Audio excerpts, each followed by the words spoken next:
Et naturellement, aujourd'hui, notre pensée va à l'endroit de notre 11 national, les étalons qui nous ont donné une victoire hier face au Cap-Vert, 1 but à 0. Alors, félicitations, The Boys, et ramenez-nous tout simplement la coupe, c'est ce que nous souhaitons. Et pour commencer, en tout cas, nous allons vous souhaiter beaucoup de courage pour le troisième match à venir. Ça sera pour ce lundi. Alors, félicitations à tout le monde. Bonjour à tous, hein, fidèles téléspectateurs de Bonjour le Faso. C'est toujours un plaisir pour nous d'être avec vous pour cette émission. Et pour ce vendredi, ça promet, puisque pour la chronique sécurité routière, nous parlons justement de la sécurité routière, notamment en cette période de Cannes. Oui, vous allez vous demander, la Cannes se tient au Cameroun, mais pourquoi au Burkina Faso, par exemple, on doit être prudent en circulation? C'est important parce que lorsque les étalons jouent, on remarque qu'il y a la ferveur, il y a tellement d'embouteillages en circulation que le moniteur Ezekiel Ouedraogo a décidé de nous donner des conseils en cette période de Cannes. Ça sera dans la chronique sécurité routière. Vous le savez, Honoré Onadia nous rejoint chaque matin du vendredi pour nous donner les rendez-vous du week-end. Il s'agit de nous communiquer les événements qui vont marquer ce week-end. Et notre invité du jour est M. Yassia. Avec lui, M. Yassia Sawadougou, avec lui nous allons parler sport, mais cyclisme. Il faut rappeler qu'il est membre du comité d'organisation du Grand Prix cycliste, donc le Grand Prix cycliste Ouada Francis Ducreux. Nous en parlons dans la rubrique invité du jour. Installez-vous confortablement, direction le ranch de gibier de Nazenga.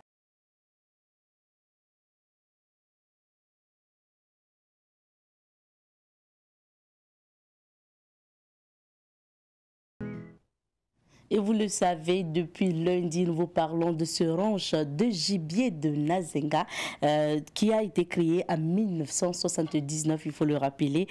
Et ce ranch est situé dans le centre-sud, dans la province du Naouri, à quelques 25 km donc à l'ouest de Pau. Il est l'une des premières expériences de ranch de gibier en Afrique de l'Ouest. Et le projet initial du ranch était la reconstitution des espèces sauvages décimées par la sécheresse des années 1972. Il faut rappeler que le ranch de gibier de Nazenga a été fondé par les frères Robert et Clark Lundgren, ces deux naturalistes qui ont expérimenté un concept nouveau à l'époque pour l'Afrique de l'Ouest, le ranching. Si vous partez au ranch donc de gibier de Nazenga, vous pourrez voir des éléphants, des antilopes de tout genre, des singes, des phacochères, des buffles, des lions, des panthères et hyènes et des crocodiles et bien sûr les oiseaux. Et à côté, vous allez pouvoir voir des baobabs, des caïcédras et d'immenses fromagers. Allez-y visiter tout simplement et je vous laisse bien sûr donc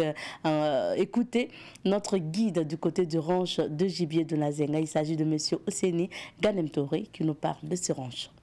La forêt classée émerge de gibier de Nazenga, disons que c'est une aire protégée de la catégorie 6 de l'UICN qui a été créée depuis 1972, d'abord en forêt classée, et depuis les années 1998, elle est devenue une forêt classée errante de gibier de Nazenga. C'est-à-dire depuis lors, c'est le volet valorisation à travers le tourisme de chasse, le tourisme de vision, l'exploitation piscicole et auto-ressources qui est un petit peu mis en exergue. Disons que le cas de Nazenga, c'est une école dans la sous-région. C'est le tout premier ranch d'une telle capacité dans la sous-région. Et la particularité ici, c'est que nous avons toutes les espèces d'espèces fauniques présentes au Burkina et voire dans la sous-région, ici à Nazenga. On peut citer entre autres l'éléphant qui est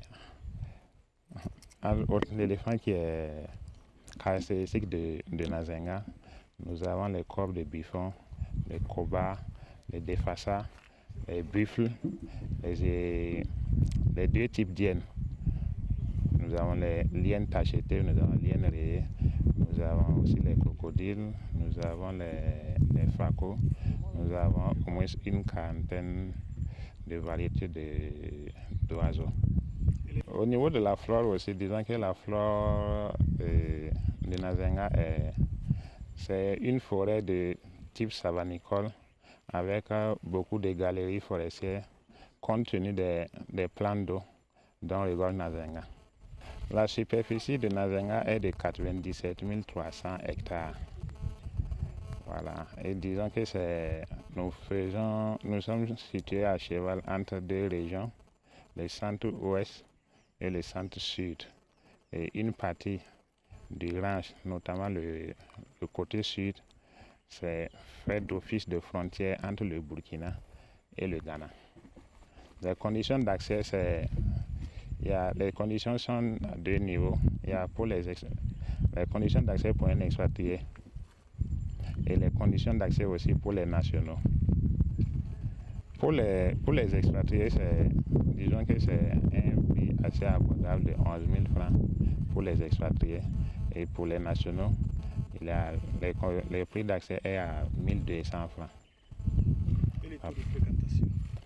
Les taux de fréquentation, depuis fin 2019, début 2020, jusqu'à l'heure, le taux de fréquentation n'est pas trop reluisant. Parce qu'auparavant, si on prend les statistiques des 10 dernières années, Nazenga recevait en moyenne 5 000 visiteurs chaque année, dont plus de 3 500 expatriés. Mais depuis la pandémie de la maladie à coronavirus et aussi le contexte sécuritaire difficile que le pays vit, le taux de fréquentation est tombé trop bas. Pour cette année, les touristes que nous avons reçus sont moins de 500. Les difficultés, c'est en dehors des difficultés majeures dont je venais d'évoquer, notamment le contexte sécuritaire et la maladie à coronavirus. Disons que c'est le manque d'informations, j'allais dire, des nationaux eux-mêmes, qui beaucoup ignorent que Nazenga est accessible et même les espèces, les ressources que Nazenga regorge, beaucoup n'ont pas cette information. Donc, votre venue vraiment nous va droit au cœur. Nous disons que ça va être une porte ouverte pour permettre à beaucoup de Burkinabés. Nous aussi, Burkinabés, nous avons le droit et le devoir de mieux connaître notre pays. Souvent, quand on échange avec certaines personnes, on a l'impression que ceux de l'étranger connaissent mieux notre pays que nous-mêmes qui y résidons. La chasse, elle va aussi avec, c'est le programme du plan national que nous suivons. Hein. Et chaque année, à partir du 1er décembre jusqu'au 31 mai, la chasse, elle est ouverte. Et exceptionnellement à Nazenga, pour les autres sites, ça se fermait à partir du 31 mai, mais exceptionnellement à Nazenga, ça continuait jusqu'au 31 juillet. Compte tenu du fait que c'est le système de ranching qui fonctionne ici. Moi, cette année, officiellement, la chasse n'est pas encore ouverte. Nous attendons la note officielle de Ouagadougou pour permettre l'activité de chasse. Sinon, depuis le début de l'année, on avait au moins 7, si je me trompe, 7 chasseurs expatriés qui s'étaient déjà signalés, qui étaient prêts pour venir pratiquer aussi leur passion. Mais comme officiellement elle n'est pas encore ouverte, donc pour le moment on ne les a pas encore permis. Vous devez venir, on appelle les gens à venir ici au ranch de gibier de Nazenga compte tenu de la particularité qu'il y a ici. Ici nous avons la chance d'avoir pas mal d'espèces et compte tenu des aménagements qui y sont faits, ça fait que le taux, on a plus de chances de rencontrer plus d'animaux qu'ailleurs. Nazenga, avec ses 97 000, ses 200 hectares dont j'évoquais, nous avons 10 plans d'eau pérennes. Donc, c'est pour une aire protégée, ce qui retient plus les animaux, ce sont les plans d'eau. Ici, nous avons la chance d'avoir ces plans d'eau. D'autres sont naturels, d'autres fonctionnent avec un système solaire. Et en plus, il y a d'autres aménagements spécifiques tels que les brûlis et les salines qui sont aménagés chaque année. Donc tout ça fait que les animaux y sont. Vous écoutiez à l'instant le témoignage de M. Ousseini Ganem Touré au micro de Fatih Sankara qui nous disons merci. Et M. Ganem Touré est justement guide du côté du ranch de gibier de Nazenga. Pour la suite, nous allons nous informer aujourd'hui. Ce qui marque l'actualité, c'est bien sûr la victoire des étalons, également les grands points du Conseil des ministres d'hier et puis bien sûr le report des élections municipales. Nous en parlons tout à l'heure, mais avant, virgule et on.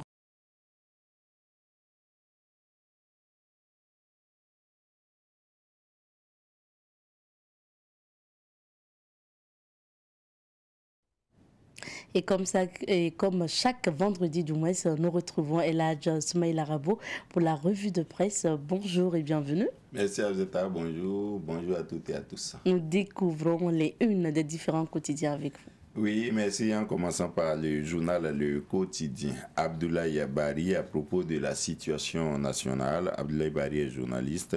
Aujourd'hui, il est important que le pouvoir MPP sache que le peuple est arrivé à bout. Il est également compte rendu du Conseil des ministres à la une du journal Le Quotidien. Situation nationale, l'opération main propre doit commencer par l'entourage du chef de l'État. Ce sont les propos de Issaka Ouedraogo du CISAG. CAN Cameroun 2021, les étalons se relancent face au requin bleu. Dans la rubrique digne d'intérêt, cascade de VDP tués par un engin explosif. Oudala, un policier tué, 4 terroristes abattus. Wayugia, 3 bâtiments de l'aérodrome détruits par des hommes armés. Ouaga, une vingtaine de tubes à chicha et accessoires saisis dans l'arrondissement 11. Le journal Le Pays à présent. Attaque de l'aérodrome de Wayugia, de nombreux dégâts matériels enregistrés. Suivi des actions du gouvernement, le CISAG annonce la création du premier maître. CAN Cameroun 2021, un petit but remet les étalons en selle. Les matchs de vendredi au dimanche. Et puis Conseil des ministres, ASC, LC, Philippe Nion nommé contrôleur général d'État. Lutte contre la corruption au Burkina, quand l'opération main propre? Point d'interrogation. Dans Actu Foot CAN 2021, le Gabonais Aubameyang s'est remis du Covid, son sélectionneur positif. Assise criminelle à Dédougou, 2 présumés condamnés à 15 ans, 2 prévenus condamnés à 15 ans de prison ferme pour enlèvement de mineurs. Popouri, présumé tentative de coup d'État au Burkina, le mois de janvier était-il l'agenda des présumés putschistes? Point d'interrogation. Aujourd'hui au Faso. Crise sécuritaire, gestion du pouvoir MPP, situation au Mali, diagnostic et prémonition de Luc Adolphe Tiao. On peut lire aussi à la une de Aujourd'hui au Faso, région du Nord, l'aérodrome de Wayugia dynamité par des hommes armés. Coupe d'Afrique et des Nations 2021, Lion du Cameroun, une qualif et des arguments.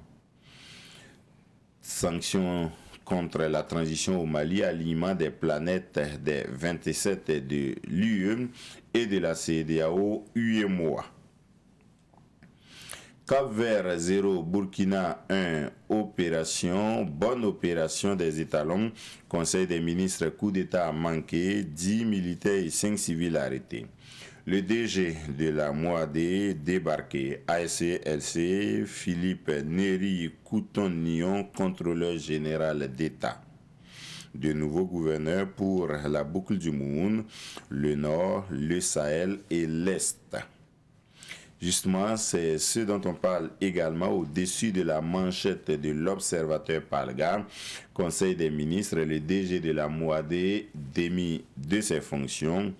De nouveaux gouverneurs à l'Est, au Nord, au Sahel et au Moun. Cap-Vert contre Burkina 0-1. Les étalons se relancent dans la course. Dans la rubrique Une lettre pour l'ail, projet de putsch, 15 personnes interpellées, dont 3 relaxées. Ces balles qui ont été fatales à Sankara, et puis pouvoir et opposition pour le report des municipales. Nous terminons avec ce titre sur le Mali. Transition malienne, Goïta Gagnerait a saisi la perche algérienne. Merci bien. Et retour sur quelques sujets. Le premier qui marque l'actualité et on va dire qui fait le bonheur de Burkinabé aujourd'hui, c'est cette victoire des étalons qui ont arraché 3 points hier. C'est ça. Les étalons ont pu arracher 3 points. Ce sont leurs premiers 3 points de la CAN au Cameroun. Parce qu'à leur première sortie face au Cameroun, là, pays organisateur, bon, ils ont accusé une défaite de 1. C'était 0 point. Aujourd'hui, ils ont 3 points, comme d'ailleurs le Cap-Vert aussi, qui avait battu l'Éthiopie 1-0. Et donc aujourd'hui, dans la poule A du Burkina et du Cameroun, le Cameroun est devant. Et le Burkina suit. Et le Cap-Vert suit. L'Éthiopie est déjà éliminée. Okay. Voilà, parce que l'Éthiopie a accusé 2 défaites. Une première défaite contre le Cap-Vert et puis une deuxième défaite contre le Cameroun. Voilà. D'accord, donc l'Éthiopie est déjà éliminée. Il reste encore 3 pays dans la poule A. Nous sommes en tout cas deuxième, même si nous avons 3 points comme le Cap-Vert. Voilà, nous devons travailler maintenant à améliorer nos performances en battant encore l'Éthiopie et de la bonne manière. Et déjà que nous avons une petite avance sur le Cap-Vert parce que nous avons marqué 2 buts. Un but au premier match, un but au deuxième match. Eux, ils n'ont qu'un seul but. Et puis, en confrontation directe, nous avons battu le Cap-Vert. Donc, ça nous donne une avance sur le Cap-Vert. Maintenant, ce qu'il faut faire en battant l'Éthiopie, bon, il faut bien battre l'Éthiopie et en espérant aussi que le Cameroun et le Cap-Vert ne vont pas faire un match assez spécial. De sorte que nous puissions passer tranquillement. Encore que même quand nous allons passer, c'est ce que nous espérons, hein, c'est ce que nous avons comme vœu le plus ardent. D'autres pays pourraient venir, comme le Cap-Vert éventuellement, s'ils sont meilleurs 3e, parce qu'on va repêcher d'autres pays pour aller au 8e de finale. En tout cas, les choses sont telles que pour le Burkina, on peut penser qu'on est quand même à l'abri. On est à l'abri du danger. Sauf extraordinaire. Ok, deuxième actualité. On va dire bonne chance et beaucoup de courage aux étalons d'ailleurs. Merci à tous ceux qui sont là-bas pour les soutenir.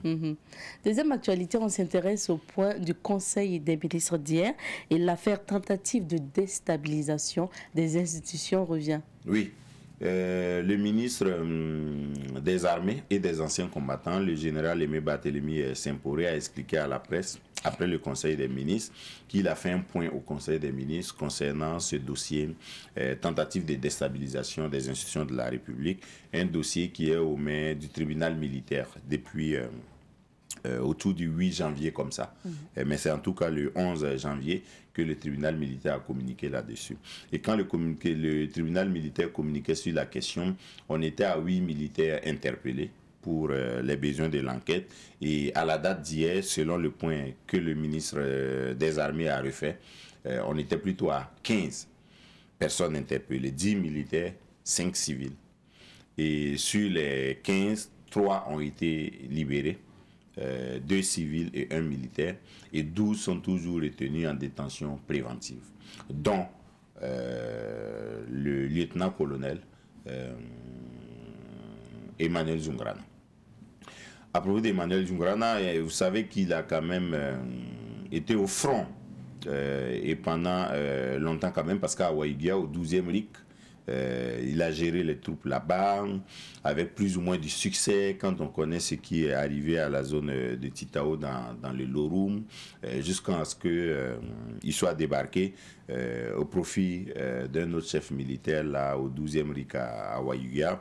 Et c'est dans cet intervalle de temps-là qu'on a entendu cette affaire de tentative de déstabilisation. Il y a beaucoup d'avis là-dessus. Il y en a qui pensent que c'est juste un remake de ce qu'on a vécu avec Auguste Denis Bari il y a quelques années encore, autour de 2017. Quelque chose qui ne va pas aller si loin que ça. Et il y en a qui pensent qu'il y avait effectivement matière à s'interroger sur les comportements de certains militaires. Bon, dans tous les cas, on parle de fiches de renseignement qui aurait abouti sur la table du président, voilà, et qui aurait amené à prendre ces dispositions-là d'anticipation. Le parquet militaire va communiquer là-dessus. Le ministre des armées a souhaité qu'il n'y ait pas beaucoup de spéculation jusqu'à ce que le parquet militaire soit le plus explicite là-dessus. Mais en dehors de ça, bon, on verra bien. On verra bien.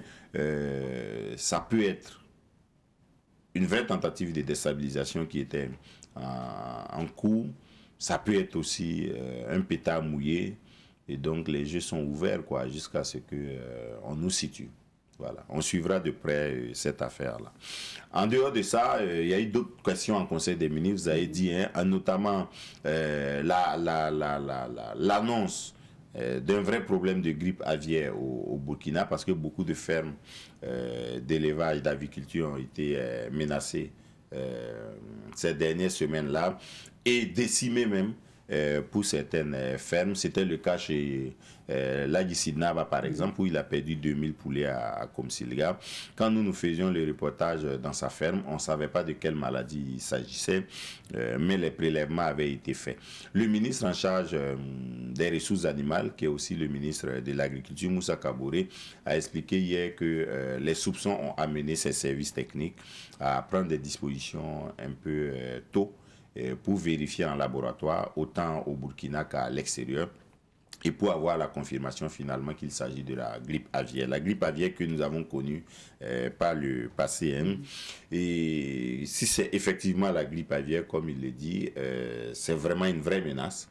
Il faut se prémunir le plus tôt. Il a annoncé une conférence de presse ce matin pour dire ce que son ministère et tout le gouvernement qui a adopter le plan de riposte contre la grippe aviaire hier, ce que tout le gouvernement va faire avec la participation des acteurs, entre autres les éleveurs, pour que cette maladie-là soit contenue. Bon. Est-ce que pour le moment, il faut arrêter de manger les poulets? Manger le poulet, les spécialistes sont mieux placés pour nous dire, mais vous savez, en fait, c'est une maladie animale.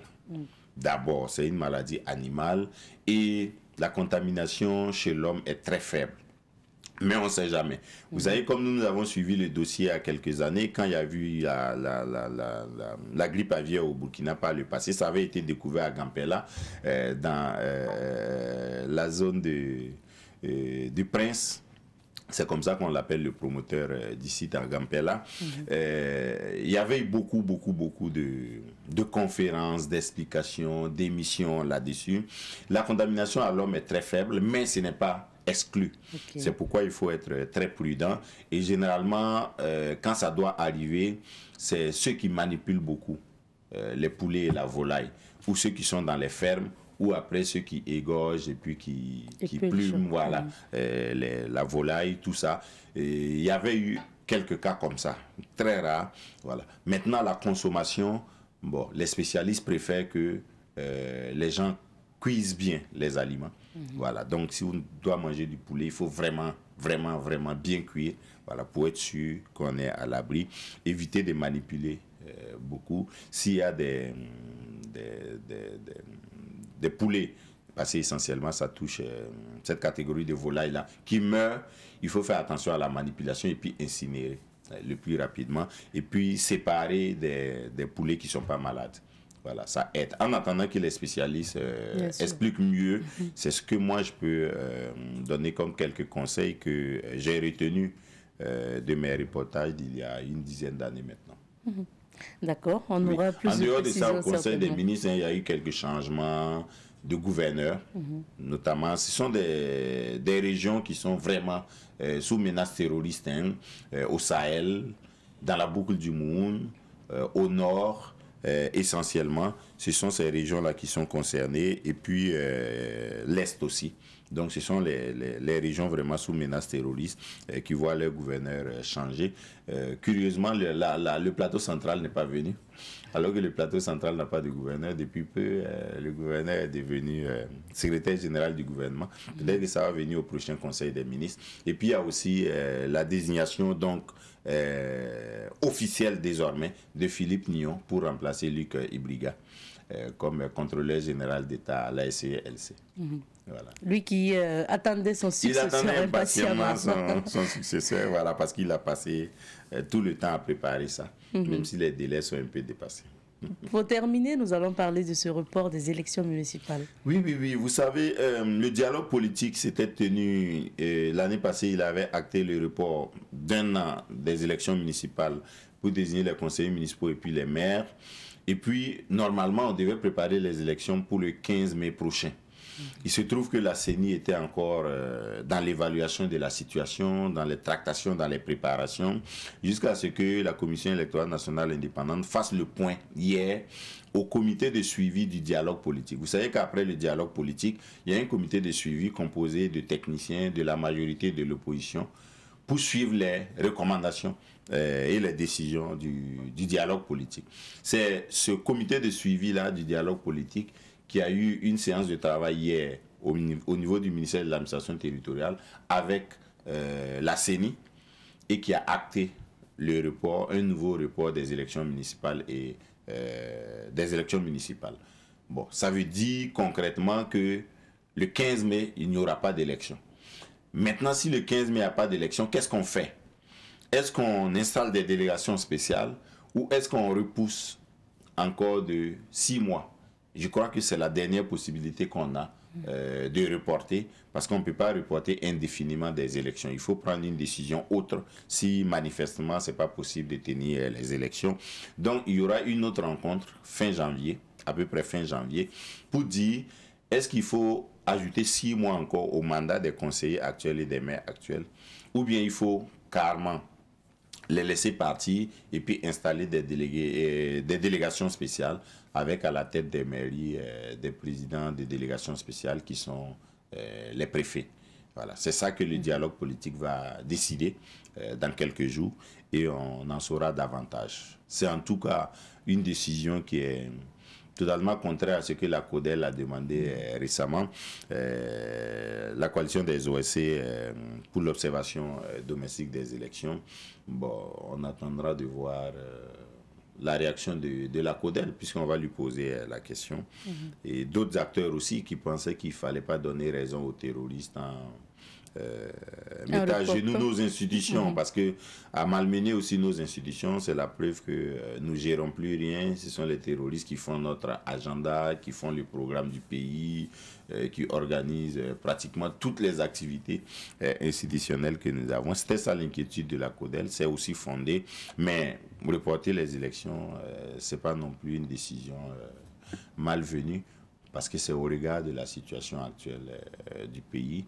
Le Premier ministre avait dit 1 mois pourrait lui permettre de nous rassurer. Ça fait bientôt 1 mois, on n'est pas encore rassuré. Devant l'Assemblée nationale, il a demandé 6 mois pour faire ses preuves. Donc on aura besoin d'attendre 5 mois encore. Certainement. Pour voir ce que la Sinazervo va nous offrir. Merci. Maintenant, ça ne veut pas dire que c'est lui qui doit faire tout le travail. Nous avons nos partitions aussi à jouer. Occasion pour nous de dire bon vendredi à nos amis musulmans qui nous suivent. Pour la suite de cette émission, nous passons à la rubrique Invité du jour.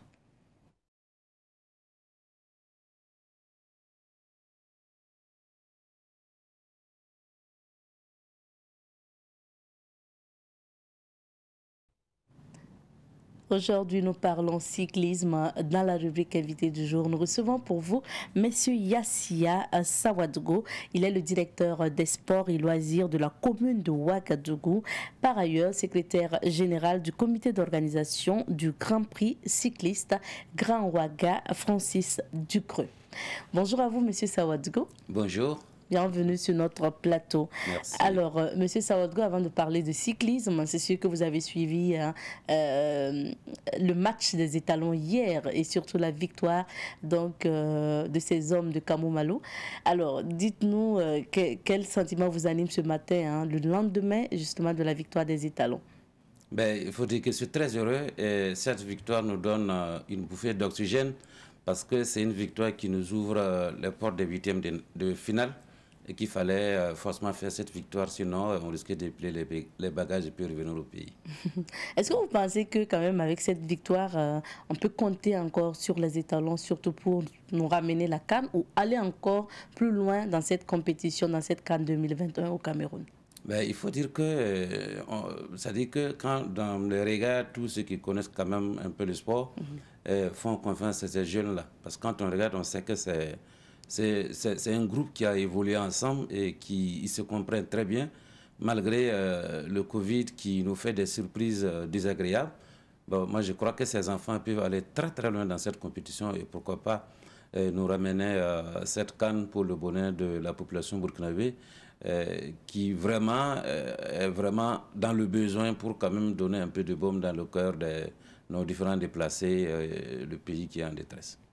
Parlons maintenant donc de votre poste. Avant de parler de cyclisme, directeur des sports et loisirs de la commune de Ouagadougou. À quoi consiste votre travail concrètement au niveau de cette direction? Ben, il faut dire que la commune de Ouagadougou, comme vous le voyez, c'est la plus grande commune de Burkina. Et à Ouaga, une direction de sport est vraiment très importante parce que vous savez qu'aujourd'hui, pratiquement, si vous regardez tout le monde, aujourd'hui, on trouve les gens un peu en train de courir, faire des jogging un peu partout dans la ville. Nous, on est là pour faire la promotion des sports dans la ville. La promotion des sports, c'est le sport de compétition et le sport pour tous. Le sport pour tous, aujourd'hui, si vous regardez, on a quand même pas mal de plateaux de sport qui sont dans les différents arrondissements. Donc, également, c'est la promotion des infrastructures de sport. Et également, nous avons aujourd'hui un peu des séances de sport pour tous qui sont organisées un peu partout dans les différents arrondissements. Et également, au niveau central, vous savez, il y a le stade municipal là où la commune de Ouagadougou organise des séances de sport pour tous les mardis et jeudis, et c'est gratuit. Et c'est offert vraiment gratuitement à la population de la commune, donc pas la commune de Ouagadougou. Donc, nos missions, c'est de faire la promotion, faire de sorte que dans la commune de Ouagadougou, en tout cas, toute la population puisse pratiquer le sport de proximité et également pratiquer son sport de choix. Son sport de choix. Voilà. Bien sûr. Parlons maintenant de cette première édition du Grand Prix cycliste Grand Ouaga, Francis Ducreux. Pourquoi décider de faire un Grand Prix, une première compétition en cyclisme pour Grand Ouaga? Parce qu'on se rappelle qu'il y a un marathon Palga du Grand Ouaga. Ouais. Maintenant, c'est cyclisme. Oui, effectivement, il faut dire que les Grands Prix cyclistes Grand Ouaga, Francis Ducreux, est né des centres du Grand Prix cycliste du maire de la commune de Ouagadougou. Par les années passées, on organisait le Grand Prix cycliste du maire de la commune de Ouagadougou. Maintenant, il faut dire que Ouagadougou est en train d'évoluer. On est en train de parler plus du Grand Ouaga et non la commune de Ouagadougou. Il faut dire que le Grand Ouaga, c'est la communauté des communes du Grand Ouaga. Et c'est les 12 arrondissements de la commune de Ouagadougou, y compris les communes rurales environnantes. C'est-à-dire qu'on a la commune de Bingo, la commune de Konkibala, la commune de Tangendasouri, la commune de Komsiliga, la commune de Koubri, la commune de Sava, la commune de Lumbila, la commune de Pabré et la commune de Surubila.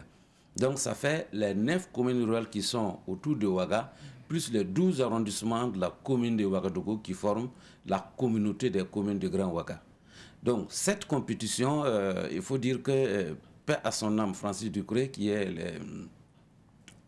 faisait, en tout cas qui a fait beaucoup de choses dans le monde de la petite reine, du cyclisme au Burkina Faso. Il avait approché le maire de la commune de Ouagadougou, qui est en même temps le président de la communauté des communes de Grand Ouaga, pour qu'on organise un grand prix cycliste Grand Ouaga. Bon, c'est vrai qu'il est décédé, mais la Fédération burkinabé de cyclisme a poursuivi avec le projet en approchant, bien sûr, le maire central, qui est le président de la communauté de communes de Grand Ouaga, et qui a vraiment bien voulu transformer le grand prix cycliste du maire de la commune en collaboration avec les différents maires du Grand Ouaga pour que ce soit le grand prix cycliste Grand Ouaga, Francis Ducreux, parce que c'est pour rendre hommage à ce grand homme de la petite reine qui a vraiment fait beaucoup de choses pour le cyclisme Burkina Faso, surtout par l'organisation d'abord du Tour du Faso et toutes les compétitions que nous connaissons. Donc voilà un peu pour situer le contexte du Grand Prix cycliste Grand Ouaga. Le Grand Prix cycliste Grand Ouaga, comment la compétition va se dérouler concrètement? Ben, il faut dire que d'abord la compétition est organisée par les maires des communes du Grand Ouaga, c'est-à-dire que tous les maires d'arrondissement, tous les maires des communes rurales sont ceux qui organisent cette compétition. Et pour la première édition, vous savez, le Grand Ouaga, il est tellement grand qu'on ne peut quand même pas faire le tour de toute la commune. Mais pour cette première édition, la compétition va prendre son départ à Konki-Ipala. De Konki-Ipala, on va prendre la route nationale numéro 1 pour venir à Tangandasouri, là où il y a un point chaud. Il faut dire que le cyclisme, c'est également ça, pour vraiment impliquer tous les maires dans cette compétition, pour que chacun vraiment puisse avoir son mot à dire dedans, pour que chacun se retrouve dedans. Il y a 10 points chauds qui sont prévus dans cette compétition. La compétition fait 150 km, donc départ à Konki-Ipala le dimanche 16 matin à partir de 8 h. On a un premier point chaud à Tangandasouri, et ce point chaud est parrainé par le maire de Tangandasouri, qui a la possibilité de rassembler quand même son conseil municipal, ses autorités et tout ce monde-là pour quand même applaudir et également magnifier quand même cette compétition par le premier point chaud. Et les points chauds, les 3 premiers sont primés, et ces prix, c'est les maires qui parrainent ces points chauds-là quand même, qui essaient d'encourager ces cyclistes. Donc, après... ça veut dire que les coureurs vont faire escale On ne fait pas d'escale. Le point chaud, on ne fait pas d'escale. C'est comme le Tour du Faso. C'est-à-dire, ils arrivent, il y a un sprint pour pouvoir dire le premier point chaud là, pour classer les cyclistes premier, deuxième, troisième, et on continue.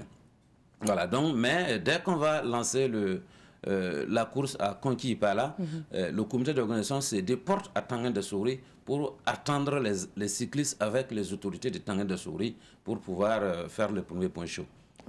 Après le premier point chaud de Tangandasouri, on va continuer sur la route nationale 1 jusqu'à Pissi.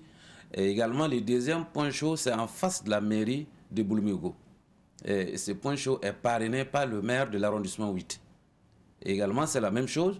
Le comité d'organisation, après le point chaud de Tangandasouri, va se déporter directement devant la mairie de Boulmigo pour le deuxième point chaud.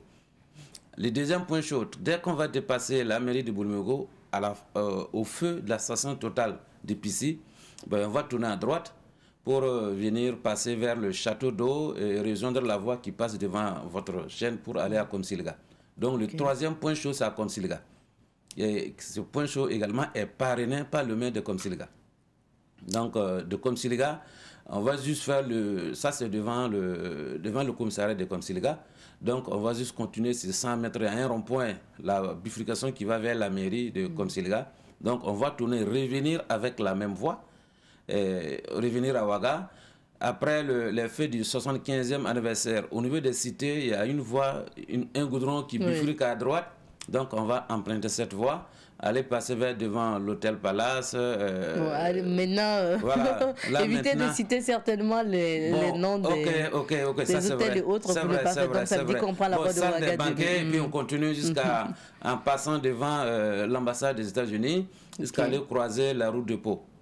De la route de Pau, on va revenir à gauche parce qu'on ne pourra pas aller à Koubri. On va revenir à gauche jusqu'au premier rond-point qui est en construction. Et on prend le goudron de droite qui traverse toute la ville de Karpala, enfin, le quartier Karpala.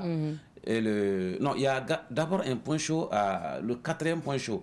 C'est au niveau de l'église Christ-Roi du 75e anniversaire. Donc il y a un point chaud là-bas qui est parrainé par le maire de l'arrondissement 6 et le maire de l'arrondissement 7. Donc le 4e point chaud, c'est là-bas. Donc de là-bas, quand on va aller à Karpala, devant également la mairie de l'arrondissement 11, il y a un point chaud. Et ce point chaud est parrainé par le maire de l'arrondissement 11, le maire de l'arrondissement 12 et le maire de Koubri. Et de Karpala, on va continuer, aller croiser le goudron qui va à Samba.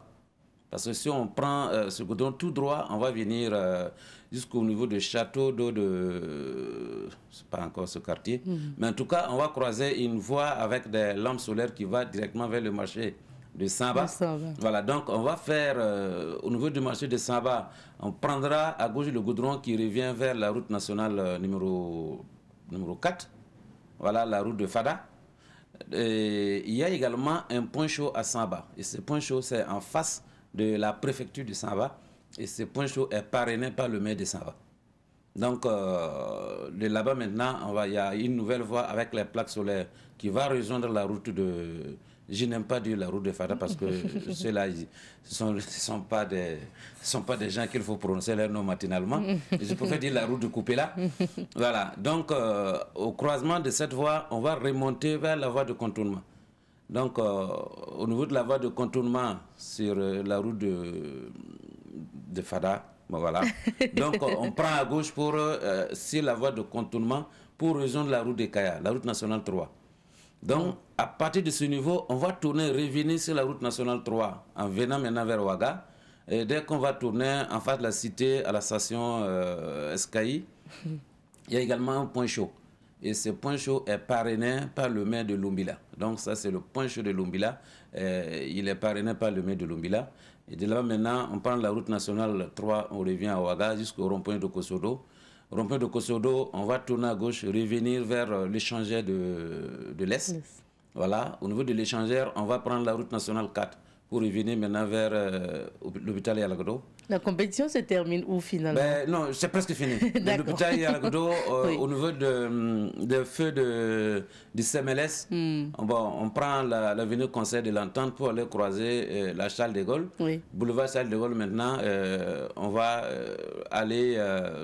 c'est sur Charles de Gaulle, quand on dit Charles de Gaulle, course cycliste, tout le monde sait, à partir de là-bas. Voilà. Donc la compétition va se terminer sur Charles de Gaulle. Sur Charles de Gaulle. Voilà, et arrivé là-bas, on aurait fait autour de 130 km.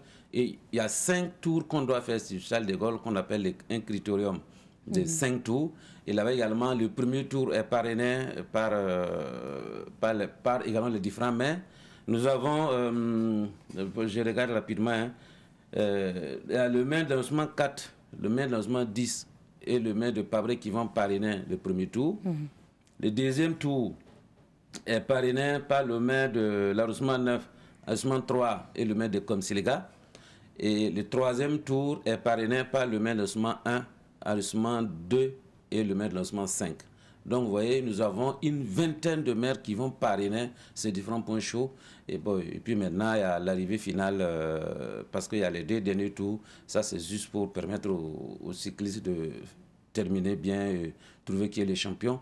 Donc, voilà un peu. Ça fait 150 km que nous avons parcouru comme ça rapidement, matinalement. Oui. Bon, et puis voilà, on a fini avec le Grand Prix cycliste Grand Ouaga. D'accord. Donc, ça permet en même temps, je vous ai laissé expliquer tout ça, parce que ça permet en même temps aux populations de savoir ce qui se passe. Exactement. Quand le dimanche, vous vous levez, que vous vous retrouvez dans un quartier de Ouaga ou dans une commune rurale, voilà, et que vous voyez du monde, sachez que c'est le Grand Prix. N'ayez pas peur, c'est les mains des Grands Ouaga qui font la fête. C'est ça. Voilà. Alors, monsieur Sawadogo, à ce jour, vous avez combien d'inscrits? Je veux parler des coureurs. Est-ce que c'est fini ou bien les coureurs peuvent toujours s'inscrire? Non, il faut dire que c'est une compétition professionnelle, donc on ne permet pas à n'importe qui de venir s'inscrire. Okay. Voilà, donc la compétition est organisée en collaboration avec la Fédération burkinabé de cyclisme, qui a invité ses partenaires habituels. Donc, ça dit que c'est les clubs de la fédération. Donc, au jour d'aujourd'hui, nous avons 48 clubs qui sont invités. Donc, on a près de 150 coureurs qui se sont inscrits pour cette compétition.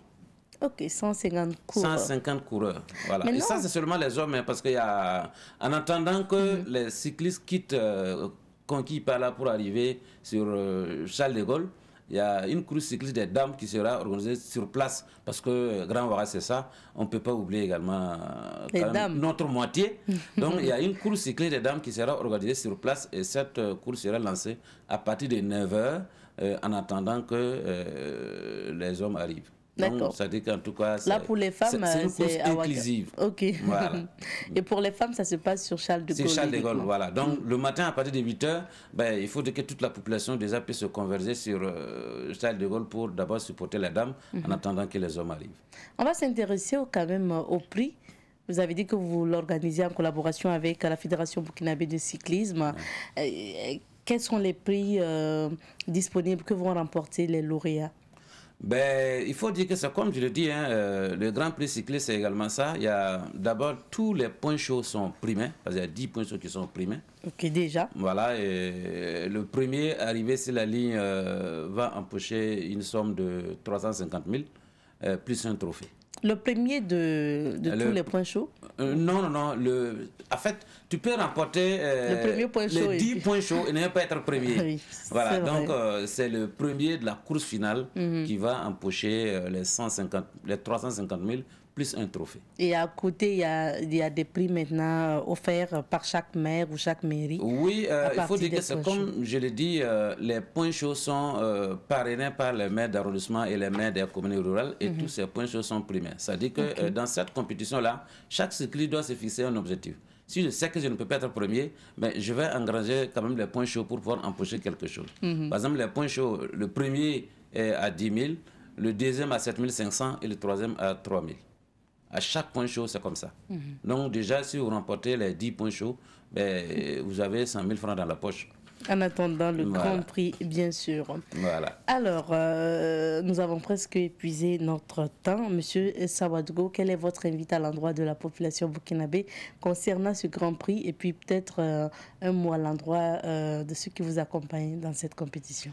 Ben, il faut dire que mon mot à l'endroit de la population, c'est vraiment inviter toute la population parce que c'est une grande première d'une compétition d'une telle envergure dans la communauté de communes de Grand Ouaga. Donc, il faut que ce soit toute la population des communes et des arrondissements traversés à sortir massivement pour encourager, soutenir ces athlètes et également soutenir ces autorités-là qui vraiment ont une ambition, un projet de faire du sport, en tout cas un vecteur de rassemblement, de cohésion pour la communauté des communes de Grand Ouaga. Donc quand vous regardez, en tout cas nous invitons vraiment toute la population à sortir le dimanche 16 janvier 2022 à partir de 8 heures quand même pour pouvoir accompagner, soutenir, applaudir ces athlètes-là. Et au niveau des points chauds, il faut dire que les maires d'arrondissement seront là, également les conseillers, toutes les missions communales, en tout cas sortis également pour accompagner ces autorités-là qui font vraiment beaucoup de choses dans le domaine du sport, en tout cas dans la communauté des communes de Grand Ouaga. Mais quant à nos partenaires, vraiment, c'est de dire merci. D'abord, merci au maire central, Armand Roland Pierre Bewende, qui a quand même eu la génieuse idée de lancer cette compétition de communauté de Grand Ouaga, parce qu'il faut dire que ce n'était pas vraiment très facile. Voilà, et inviter également, en tout cas, tous les maires de communes, la communauté de Grand Ouaga à soutenir cette activité, parce que c'est vrai que la communauté de communes de Grand Ouaga, c'est beaucoup d'activités. Il y a le marathon qui est reporté en fin février. Et là, nous organisons le Grand Prix cycliste. Il y a également le Grand Prix pétanque Grand Ouaga qui arrive en fin janvier, le 29-30 janvier. Donc vraiment, c'est en tout cas dire merci aux partenaires qui nous ont cru et qui nous accompagnent. J'avoue que nous, en tout cas, on est fiers parce que dans le domaine du sport, on est servi. Merci bien. Nous vous souhaitons bonne compétition pour ce dimanche prochain. Merci. Je rappelle que nous recevions pour vous M. Yassia Sawadougou. Il est le directeur des sports et loisirs de la commune de Ouagadougou. Par ailleurs, secrétaire général du comité d'organisation du Grand Prix cycliste Grand Ouaga, Francis Ducreux. C'est ici qu'on s'arrête pour l'entretien du jour. Poursuivons avec cette émission et pour la chronique sécurité routière, nous parlons de la sécurité routière à cette période de Cannes 2022, même si ça ne se passe à Cannes 2021, même si ça se passe en 2022 et même si la Cannes ne se joue pas au Burkina mais au Cameroun, c'est important d'en parler quand on voit la ferveur donc à l'approche et après les matchs surtout des étalons. On y va pour la virgule sécurité routière et on revient.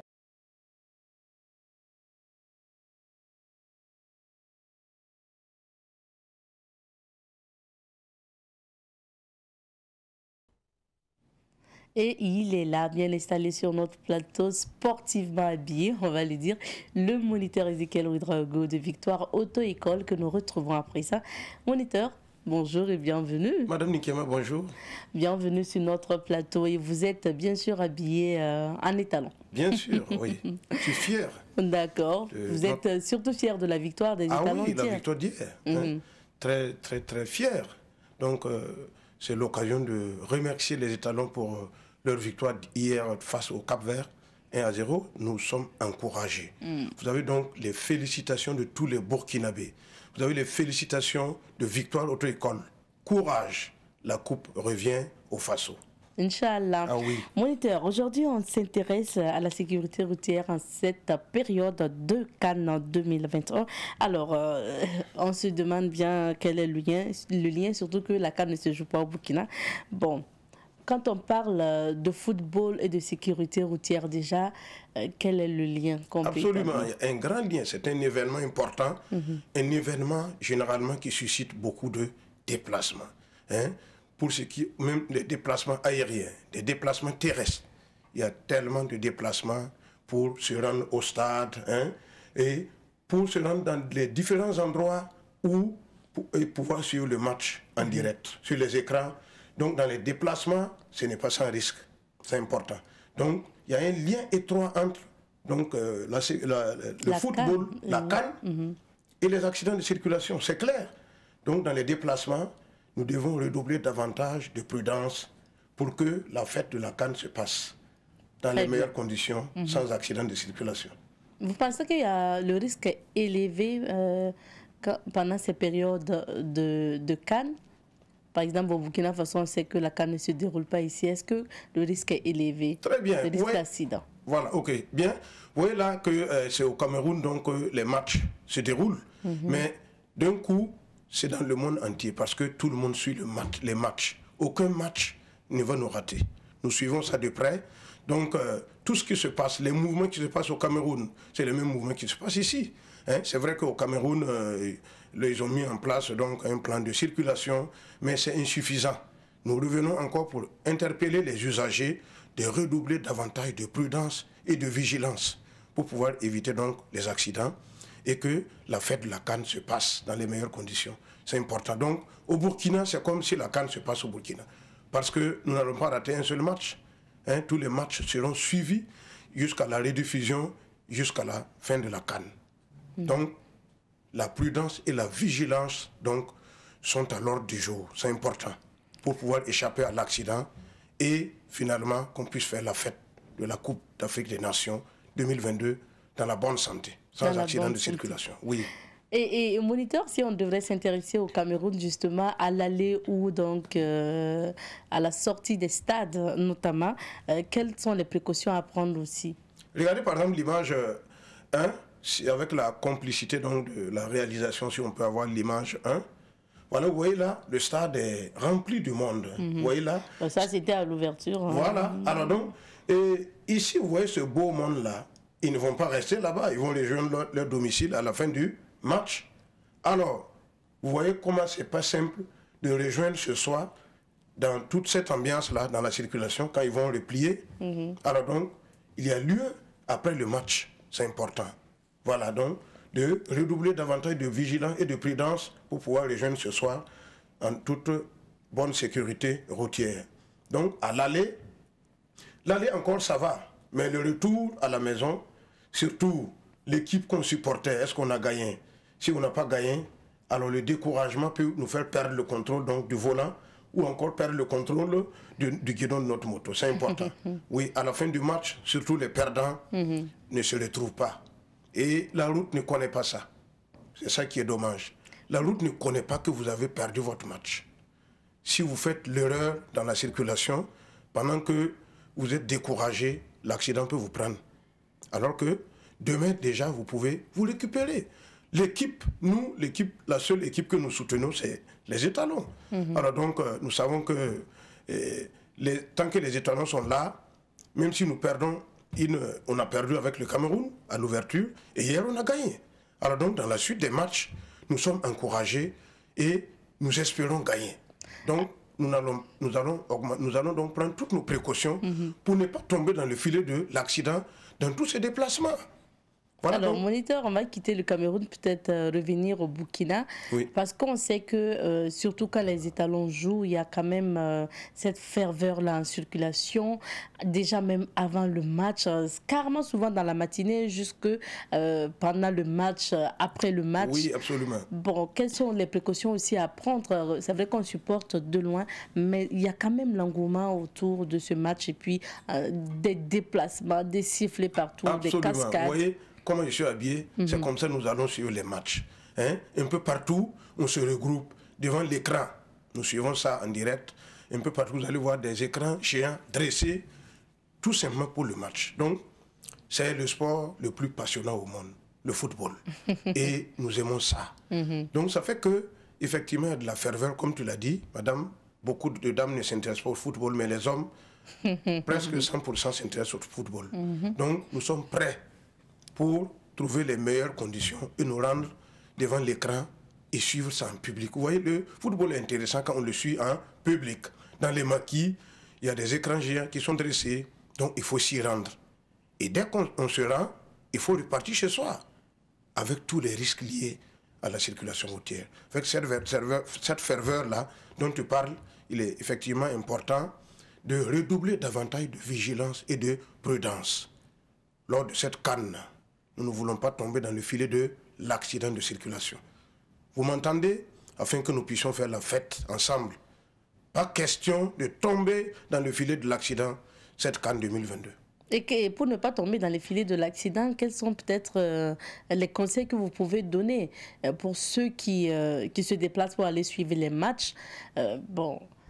Qu'est-ce qu'il faut éviter surtout? Alors ici, ce qu'il faut éviter, vous voyez par exemple l'excès de vitesse. Il y a des gens qui, tellement l'émotion font qu'ils deviennent pratiquement comme fous. Voilà donc, et l'accident ne sait pas que vous êtes content. Dès que vous tombez dans son filet, alors vous êtes pris. Donc évitez ça. Okay. L'excès d'émotion, ça peut vous faire perdre donc le contrôle de volant ou de votre moto. Et dès que vous tombez dans le filet de l'accident, c'est dommage. Voici les dégâts. Alors donc, pour se rendre devant l'écran géant ou bien se rendre au stade, il faut rouler doucement. C'est important. Levez-vous à temps pour arriver à temps. Parce que vous tenez à ne pas rater l'heure du match, comme moi. Donc on se lève tôt et on s'installe bien avant. Voilà, 1 heure avant le match, on est assis. Au moins, là c'est sûr, ah oui, on attend. On va pas rater le début. Et dans les débuts de boisson, voici le piège que l'accident nous tend là-bas. Chaque fois qu'il y a une belle action au niveau donc de stade, et tout de suite, il faut faire descendre la bière. Faites descendre la bière. Hein? Il y a combien de cadeaux dans ton frigo? Il faut faire sortir ça pour tout le monde. Hein? Un seul but. Alors, il faut commander tout à fait une remorque. Tout à fait une cave. Oh oui. Il y a ces supporters-là qui sont là comme ça. Il faut fêter la victoire. Oui. Un seul but ou bien une belle passe suffit déjà pour devenir fou. Pour décapsuler voilà. les bouteilles. Et vous voyez là, l'accident, il ne fait pas la fête avec nous. Lui, c'est ça qui est dommage. Il ne fait pas la fête avec nous du tout. Alors, Moniteur, vous avez parlé tantôt de l'échec. Hein. Bon, déjà, il faut être clair, je souhaite que, bien sûr, les étalons nous ramènent la victoire. Mais on sait que pendant la CAN notamment, surtout quand il y a victoire, c'est en ce moment que vraiment la tension est haute et les gens sont tellement excités, c'est le mot. Bien sûr. Bon, parce que quand c'est un match perdu, on est un peu découragé, on se lamente un peu, on rentre, il y a des gens qui ne mangent pas. Ça, c'est pas... Oui, je n'apprends rien. Bien sûr. Il y a des gens qui ne mangent pas du tout. Oui. Souvent, il y a certains qui ne parlent pas à leur épouse. Il y a d'autres qui viennent se coucher, qui ne disent rien. On en voit ces cas-là. Mais quand le match a été bien, et puis voilà, les étalons ont marqué ou ont la victoire, c'est maintenant la ferveur. Et puis, on a vu souvent des gens cascader sur le goudron jusqu'à arriver chez eux. D'autres même restent au maquis-tard pour justement célébrer ça et tout ça.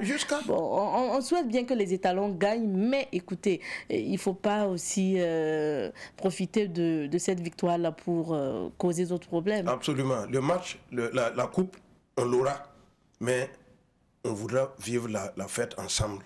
Il ne faut pas que nous puissions fêter sans les uns ou les autres parce qu'ils sont tombés dans le filet de l'accident. C'est ça. Vous savez, les accidents de circulation, lors de cette canne-là, si on y prend garde, on risque de pleurer alors que la coupe est à côté.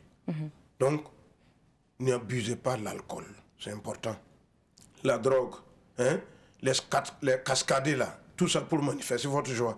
Dès qu'on voit la victoire, même la police n'arrive plus à contrôler quelqu'un. Les gens s'en foutent de la police. Voilà, mais alors... C'est pas mal, mais si vous tombez dans le filet de l'accident, c'est surtout ça. C'est dommage. Voilà. Vous voyez, hier, on a sauté toute la nuit, je n'ai même pas bien dormi. Tellement je suis joyeux, je suis content. D'accord. Hein? Moniteur, notre Voilà. risque de nous manquer. Est-ce que, justement, pour minimiser aussi le risque d'accident, c'est pas mieux de suivre le match à la maison? Nous avons tous pratiquement des télés à la maison. Pourquoi ne pas suivre à la maison, tout simplement? Voilà, madame, tu sais, le football est intéressant quand on le suit en public. C'est intéressant. Moi, je ne peux pas comprendre ça. Ah oui, c'est ça. Comme Quand si ce on n'est pas suit- le même match qu'on suit. Ah non, quand vous êtes en public, il n'y a rien à faire. On n'a même pas envie que le match finisse. Surtout si on marque des buts. Si l'équipe qu'on supporte marque les buts, voilà, on préfère laisser là toute la nuit ou bien toute la journée et puis ne pas rentrer à la maison.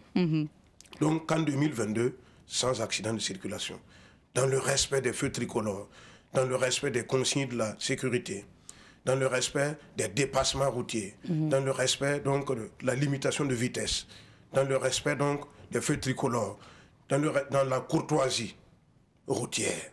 Voilà un peu comment nous pouvons échapper aux accidents. D'accord. C'était un message de Victoire Auto-École pour vous.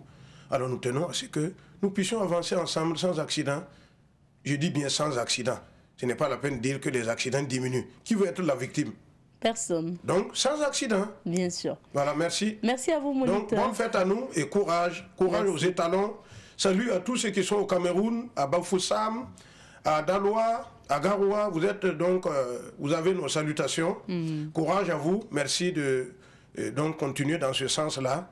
Et ensemble, nous allons faire la fête de la Cannes dans la paix et la bonne santé. Merci à vous, moniteur. Le moniteur Ezekiel Ouedraogo est moniteur à Victoire Auto-École, notre partenaire.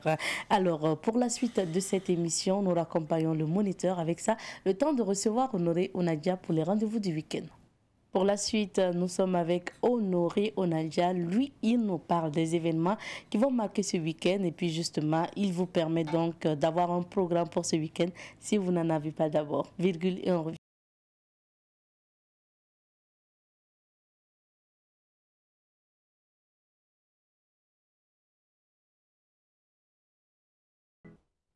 Il est bien installé sur ce plateau, Honoré Onadia, Honoré Tapsable Onadia. Bonjour. Ah bon, bonjour, comment tu vas? Bonjour à l'ensemble de nos toi? téléspectateurs et téléspectatrices. Comment tu vas? Très bien, merci. D'accord, bon vendredi pour commencer. Merci. Alors, Honoré, vous êtes de retour, je parle de l'Institut français et de son programme. Tout à fait. L'Institut français, donc, qui était en congé, voilà pourquoi on n'avait plus le programme donc, des événements culturels. Mais ce week-end, oui, il y a des événements qui sont prévus à l'Institut français. Oui, il faut le dire que dans le cadre de la 7e édition de Soko Festival, l'Institut français a décidé comme ça d'offrir la part belle à l'Institut là pour permettre à ces artistes-là de venir presser, mais permettre aussi à ces mélomanes là, toutes ces personnes-là qui sont fans de la bonne musique aussi de vivre pleinement cette 7e édition du Soko Festival. Alors déjà parlons du programme de ce soir à partir de 22h30, vous aurez comme ça Maria Bissongo qui va venir s'entretenir avec nous à partir de 22h30. À partir de 23h, vous aurez Kaya Woto. Et pour ce qui est du programme de demain, nous allons commencer déjà à partir de 19h avec des artistes qui vont se succéder sur la même scène, mais pour partager encore beaucoup d'émotions avec vous. Notamment parlant déjà de 19h à 21h, vous aurez celui-là même qu'on appelle le Zouratier Koné, qui va venir nous permettre de voyager et faire un brassage entre la culture la culture de l'Afrique de l'Ouest, entre cette culture du Mali, du Burkina Faso et de la Côte d'Ivoire. Il va nous permettre comme ça de voyager. Et à partir de 21h30, vous auriez Mariam Koné, qui est une interprète chanteuse malienne, qui va venir aussi partager son savoir-faire avec toutes ces personnes-là qui vont effectuer le déplacement. Et à partir de 21h30, c'est cette fois-ci la lauréat de la SNC, la Semaine nationale de la culture 2010 et 2008, entre la personne de Candy Guira, qui a effectué le déplacement depuis la France et qui est aujourd'hui là dans le cadre de Soko Festival 7e édition. Elle viendra se produire à partir de 21h45. Alors, pour ajouter une couleur de jazz un peu, nous allons faire appel maintenant cette fois-ci à partir de 22h30 à un jazzman qui a quitté le Bénin, qui est parmi nous dans le cadre aussi de la 7e édition de Soko Festival. Lui, c'est tout simplement Djababa. C'est ces artistes-là qui vont se succéder demain sur scène. Et déjà, retenez que ce soir, vous aurez Kaya Woto et Maria Bissongo qui vont se succéder. Ce qui est bon à préciser, c'est que demain, pour ces personnes-là qui vont débourser la somme de 2000 francs, auront droit à l'entièreté de ces spectacles-là. Pour te dire que c'est 2000 francs tu payes pour voir tous ces artistes-là se succéder sur la scène.